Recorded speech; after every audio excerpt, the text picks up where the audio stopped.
여기에 있는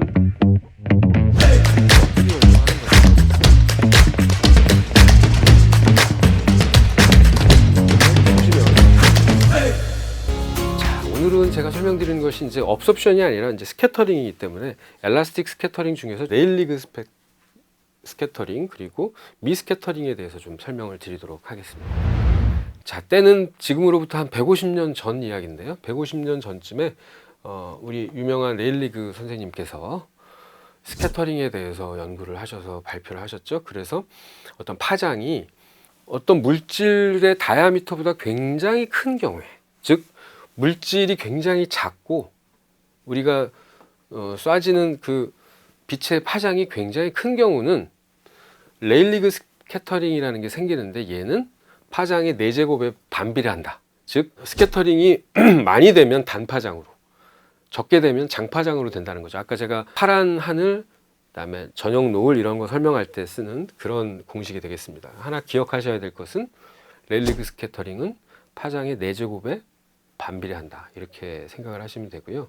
그 스캐터링의 정도가 1보다 작을 때 우리가 레일리그 스캐터링이라고 하고요. 1까지 정도를 우리가 미스캐터링이라고 하고, 1보다 훨씬 큰 스캐터링을 지오메트릭 스캐터링이라고 이렇게 설명을 합니다. 요 반응한 요 물질이 아이소트로픽하죠. 그래서 굉장히 다이미터가 파장보다도 훨씬 작고 아이소트로픽한 모양을 갖고 있을 때 레일리그 스캐터링이 일어나고, 이 레일리그 스캐터링은 파장의 4제곱에 반비례한다, 이런 말씀을 드리고요. 그리고 이 파장보다 부딪히는 물질이 훨씬 좀 클 때, 이럴 때를 우리가 미스캐터링이 일어난다라고 말을 하고, 레일리그 스캐터링은 이 물질이 워낙에 작기 때문에 이 공식에 따르면 부딪히는 순간 360도로 스캐터링이 일어납니다. 이 레일리그 스캐터링의 특징은 빛이 이 물질에 부딪히는 순간 360도로 다 산란돼 버리죠.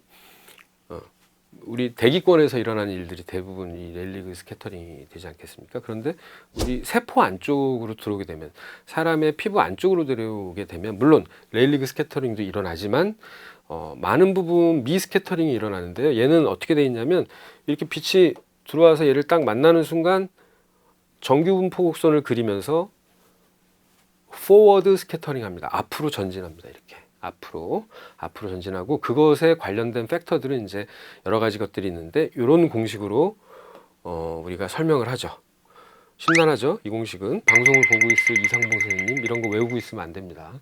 여기 보면 이제 G 값을 가지고 이게 G 값이 0이면 아이소트로픽 다시 아이소트로픽 스캐터링이 되는 거고요. 그러니까 360도로 이렇게 스캐터링 되는 쪽으로 가는 거고, G 값이 1이면 여기다 G 값에다 0을 넣어보고 1을 넣어보시면 알아요. 그러면 1을 넣어보면 포워드 스캐터링 돼서 앞으로 가는다는 걸 이제 확인할 수 있는데, 그거를 한번 간단하게 한번 이해를 한번 해보도록 하겠습니다. 이제 세포가 있고요. 보통 이제 우리가 유캐리오트 셀, 그러니까 우리 세포의 크기를 보통 10마이크로미터로 대부분 이야기하죠. 핵을 갖고 있는 세포는 대부분 10마이크로미터의 다이미터를 갖는데, 그 녀석이 이제 그 안에 보면 뉴클레우스도 있고, 뭐 미토콘드리아도 있고, 뭐 라이소즘도 있고, 뭐 많죠.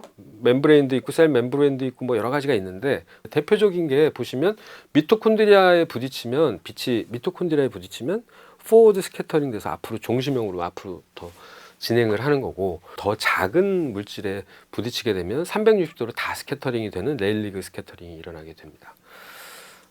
그림으로 보시면 뭐 이해가 더 쉬운데요. 미 스캐터링의 G 값이 변함에 따라서 이렇게 정규분포 곡선으로 포워드 스캐터링 한다고 말씀드렸는데, G 값이 제로일 때는 이렇게 퍼져서 나가지만, G 값이 계속 올라가면 올라갈수록 이렇게 중심축을 중심으로 한 정규분포 곡선을 그리면서 앞으로 스캐터링해서 나가는 것으로 그렇게 되어 있습니다.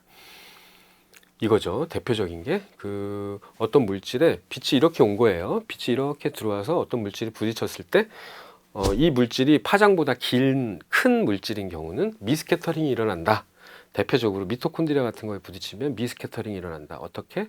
포워드 스캐터링 돼서 중심축 중심을 그 포커싱 해가지고 이렇게 정규분포 곡선처럼 이렇게 앞으로 튀어나가는 스캐터링을 하게 되고, 우리가 그런 스캐터링을 미스캐터링이라고 한다, 그런 말씀 드리는 거죠. 그림으로 보시면 이해가 쉬우신데요. 레일리그 스캐터링은 360도로 빛이 산란돼서 나가는 스캐터링, 굉장히 다이미터가 작은 입자인 경우에 레일리그 스캐터링이 일어나고, 커지면 커질수록 중심축을 중심으로 해서 이렇게 더 뾰족한 모양으로 포워드 스캐터링 하는 것으로 그렇게 알려져 있습니다. 이런 미 스캐터링이냐 레일리그 스캐터링이냐는 결국은 부딪히는 입자의 크기에 따라서 결정된다, 이렇게 말씀드릴 수 있겠습니다. 자, 오늘 제가 말씀드린 그 포톤의 운명, 두 번째 운명은 업소프션 되지 않고 포톤이 튀어나가는 스캐터링에 관한 말씀을 좀 드렸습니다. 스캐터링을 이해를 하셔야 되는 중요한 이유 중에 하나는 우리 선생님들이 쓰시는 울세라와 같은 하이프가 있단 말이에요. 하이프를 딱 쏘게 되면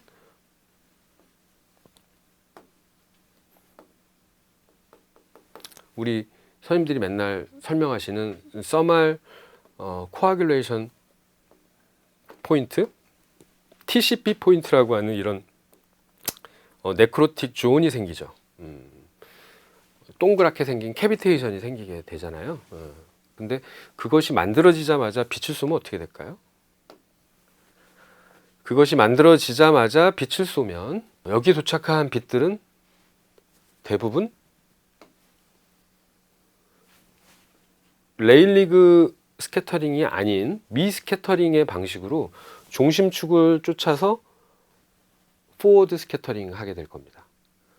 그래서 실제로 유방암 같은 깊은 곳에 있는 것을 공격하기 위해서 그 위에다가 하이프로 공격을 하고, 그 캐비테이션이 만들어진 상황에서 빛을 쏴서 더 깊게 여행하게 하는 그런 방법을 현재 많이들 연구를 하고 있죠. 그래서 이런 스캐터링을 이해하시면 포톤의 깊이를 조절할 수 있는 방법을 아이디어를 내실 수 있게 됩니다. 오늘 제가 설명드린 포톤의 두 번째 운명은 스캐터링이었습니다. 지금까지 에너지홀릭스의 김영문이었습니다. 감사합니다.